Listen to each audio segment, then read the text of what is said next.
Namaste. Greetings to all of you. Grandmaster Chawakaksuடைய Creative Transformation Golden Lotus Sutras on Spiritual Practice.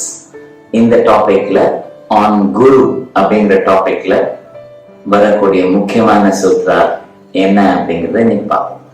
The teacher is like a mini sun, always radiating light. As a teacher radiates light, it makes the teaching simple and clear.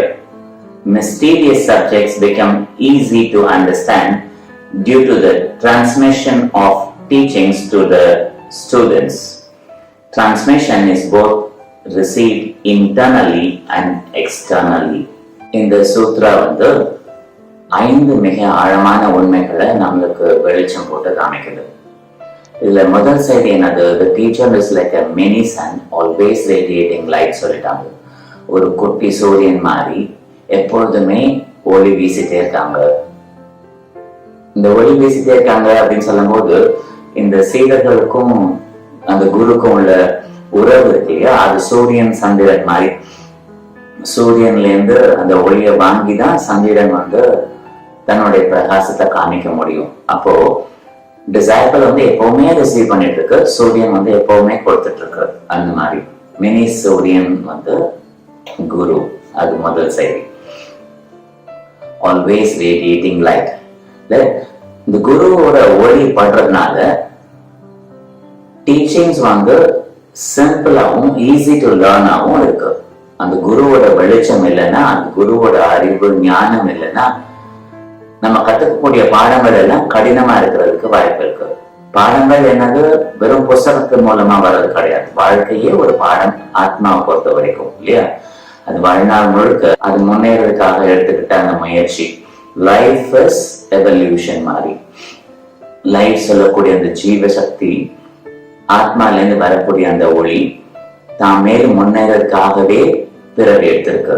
அப்படின்னா இந்த வாழ்க்கை பாடத்துல வரக்கூடிய எல்லா பாடங்களையும் experience மூலமா அந்த குரு வந்து வெளிச்சம் போட்டு காமிக்கக்கூடிய சூரியனா இருக்கிறதுனால, இருள் நீங்கினதுனால அந்த சீடருக்கு மிக முக்கியமான ஒரு வழிகாட்டுதல் தரக்கூடிய ஒளியா குருவோட ஒளி இருக்கு. அது ரெண்டாவது செய்தி.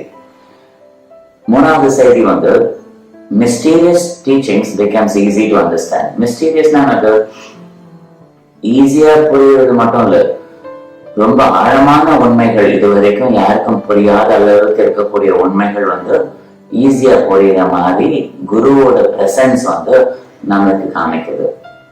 அவங்க முன்னாடி அவங்க எது சொன்னாலும் ஈஸியா புரியுற மாதிரி இருக்கு. மிக கடினமான சப்ஜெக்ட்ஸ் கூட அவ்வளோ ஈஸியா தெரியறதுக்கான காரணம் என்னன்னா, அந்த குரு செய்தி மட்டும் சொல்லல, அவங்களோட ஞானத்தை, அவங்களுடைய எனர்ஜியை ரேடியேட் பண்றாங்க, டிரான்ஸ்மிட் பண்றாங்க.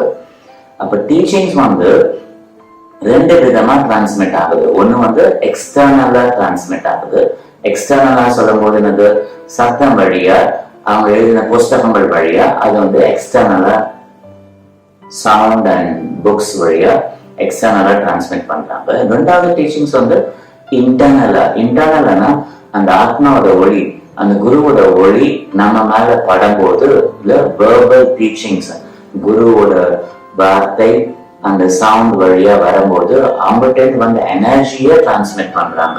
அப்ப அன்பு கருணையோடு இருக்கணும்னு சொல்றாங்க அப்படின்னா செய்தி கிடையாது, அன்பு கருணையை வெளிப்படுத்தக்கூடிய எனர்ஜியும் சேர்த்து டிரான்ஸ்மிட் பண்றாங்க. சோ அப்படின்னா அன்போடு இருக்கணும்னா என்னன்றது அவங்க பிரசன்ஸ்ல ரொம்ப ரொம்ப ஈஸியா புரிஞ்ச மாதிரி இருக்கு. ஓகே, எப்படி சூரியன் வந்து வெளிச்சத்தை மட்டும் கொடுக்கல, இந்த வெளிச்சத்தோடு சேர்ந்து நம்ம உயிர் வாழ்றதுக்கு தேவையான ஜீவசக்தி, பிராணசக்தியும் சேர்த்து அந்த சூரியன் கொடுக்கிற மாதிரி குரு வந்து அந்த அக சூரியனா இருந்து ஞானம், நம்ம உயிர் வாழ்றதுக்கு தேவையான அந்த ஞானத்துல இருந்து வந்த அனுபவங்கள் இருக்கு இல்லையா, அவங்களுடைய அனுபவங்கள் எல்லாத்தையும் டிரான்ஸ்மிட் பண்றாங்க இன்டர்னலா. அப்போ சூப்பரா கண்டக்டிவா இருக்கக்கூடிய டிசைபிள் இருந்தாங்கன்னா இந்த இன்னர் டீச்சிங்ஸை அவங்க ரிசீவ் பண்ணுவாங்க. இது மிக முக்கியமான செய்தி. இதை குறிச்சுக்கோங்க. Wish you a great day. Namaste.